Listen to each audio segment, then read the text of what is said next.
कलकत्ता से 400 किलोमीटर दूर नोआखली, आज के बांग्लादेश में पड़ने वाला ये छोटा सा जिला हिंदुओं के सबसे बड़े नरसंहार का स्मारक है। वो शरद पूर्णिमा का दिन था। बंगाली हिंदू इस दिन पारंपरिक रूप से माता लक्ष्मी की पूजा करते हैं। इसे बंगाल में कोजागरी पूजा के नाम से जाना जाता है। 10 अक्टूबर वर्ष 1946, स्थान नोआखली, बंगाल। सूफी दरगाह दायरा शरीफ के खादिम पीर गुलाम सरवर ने 20,000 मुसलमानों को संबोधित करते हुए कहा, अपने खेतों में तुम जो चावल उगाते हो उसे कौन खाता है? हिंदू खाते हैं। हिंदुओं की औरतें सुंदर क्यों होती हैं? क्योंकि उन्हें अच्छा खाना मिलता है। हमारी औरतें बीमार पड़ती हैं तो उन्हें अपने हाथों से कौन टटोलता है? हिंदू डॉक्टर। सामने नाराए तकबीर, अल्लाहू अकबर चिल्लाती हजारों मुसलमानों की भीड़ थी। कसम खाई गई कि नोआखली में हर काफिर और कुफ्र के हर निशान को मिटा दिया जाएगा।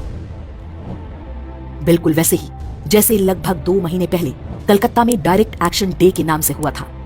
कलकत्ता की ही तरह हाथों में चाकू और गंडासे लिए जिहादी भीड़ ने चुन चुन कर हिंदू पुरुषों को मारना और हिंदू महिलाओं से बलात्कार शुरू कर दिया। हिंदुओं की दुकानों और मकानों में आग लगाया जाने लगा। हिंदुओं से कह दिया गया था कि जिंदा रहना है तो उन्हें इस्लाम को भूलना होगा।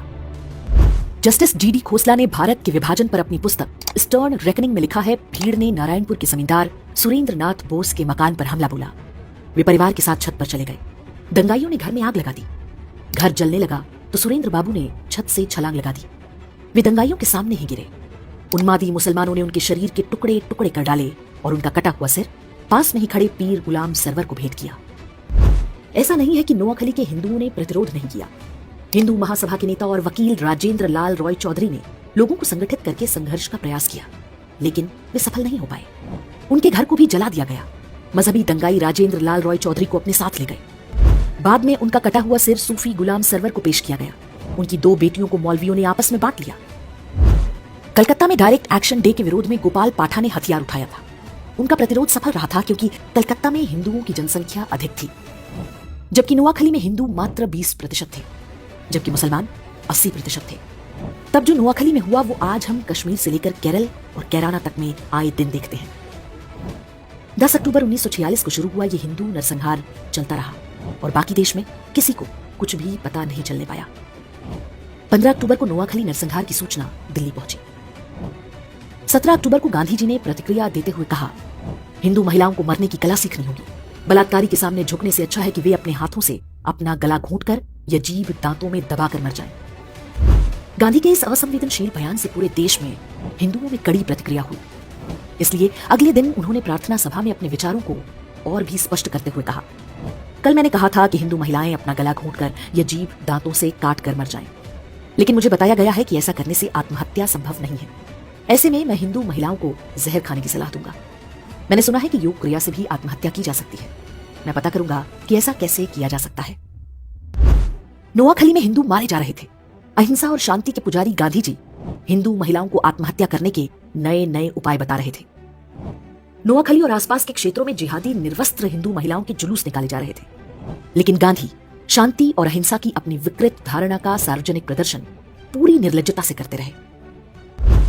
19 अक्टूबर को कलकत्ता के अमृत बाजार पत्रिका में एक समाचार छपा जिसमें नोआखली के विभूति भूषण दास के हवाले से शीर्षक दिया गया, वी ऑल हैव बिकम मुस्लिम। इसमें बताया गया कि नोआखली में अधिकांश हिंदू पुरुषों को काट डाला गया है। महिलाओं और बच्चों को जबरन मुसलमान बना दिया गया। उन्हें गोमांस खिलाया जा रहा है और 5 वक्त नमाज पढ़ने का आदेश दिया गया है। बंगाल के तत्कालीन गवर्नर ने भी अपनी रिपोर्ट में इसकी पुष्टि की। नोआखली में जिन पुरुषों की हत्या की गई उनकी विधवाओं का निकाह उनके ही पति के हत्यारे के साथ पढ़वाया गया। बूढ़े मौलवियों की गिद्ध दृष्टि छोटी बच्चियों पर थी जिन्हें वे अपनी हवस का शिकार बना सके। गांधी के कहने पर कांग्रेस के तत्कालीन अध्यक्ष आचार्य कृपलानी और उनकी पत्नी सुचेता कृपलानी नोआखली के दौरे पर गईं। आचार्य कृपलानी ने अपनी पुस्तक Gandhi his life and thoughts में लिखा है कि हमारी मुलाकात बंगाल के मुख्यमंत्री सुहरावर्दी और गवर्नर फ्रेडरिक बरोज से हुई। जब मैंने हिंदू महिलाओं के अपहरण और बलात्कार की बात पूछी तो गवर्नर बरोज ने उत्तर दिया, ये तो होना ही था। हिंदू महिलाएं मुस्लिम महिलाओं की तुलना में अधिक सुंदर होती हैं। मेरा मन किया कि मैं उन्हें वहीं पर पीट दूं, लेकिन मैंने खुद को रोक लिया। सुचेता कृपलानी ने कुछ हिंदू महिलाओं को बचाकर राहत कैंपों तक लाने में सफलता पाई। पीर गुलाम सरवर हुसैनी इस बात से इतना भड़क गया कि उसने फतवा जारी करके कहा कि जो भी सुचेता कृपलानी के साथ बलात्कार करेगा उसे गाजी की उपाधि दी जाएगी। इसका परिणाम हुआ कि सुचेता कृपलानी हर समय अपने साथ जहर का कैप्सूल रखा करती थी। नोआखली नरसंहार शुरू होने के पूरे 1 महीने बाद गांधी ने वहां का दौरा किया। वे सबसे पहले पास के तिपरा नाम के स्थान पर गए। यहाँ दंगा पीड़ित हिंदुओं के लिए राहत शिविर चला रही सुचेता कृपलानी के साथ गांधी की मुलाकात हुई। उनके काम से खुश होने के बजाय गांधी जी ने सुचेता कृपलानी से कहा कि कैंप में रह रही हिंदू महिलाओं को निशुल्क खाना ना दिया जाए, बदले में उनसे काम कराया जाए।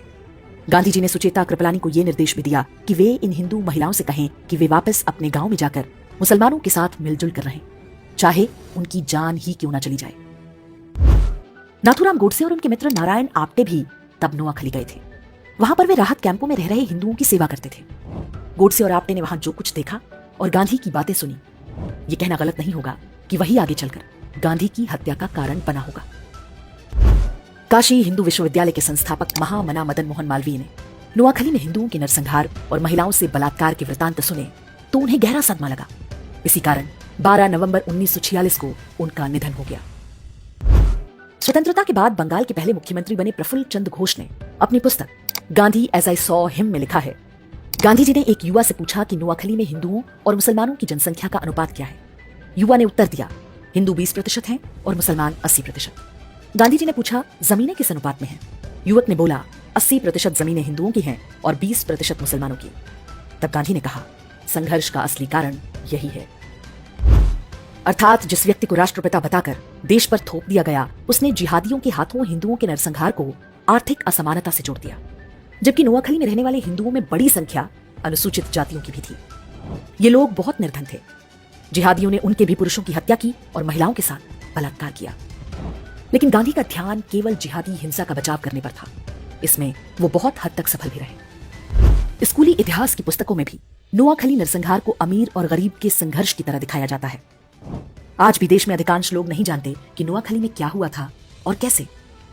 वही हत्यारी मानसिकता आज भी देश भर में फल फूल रही है।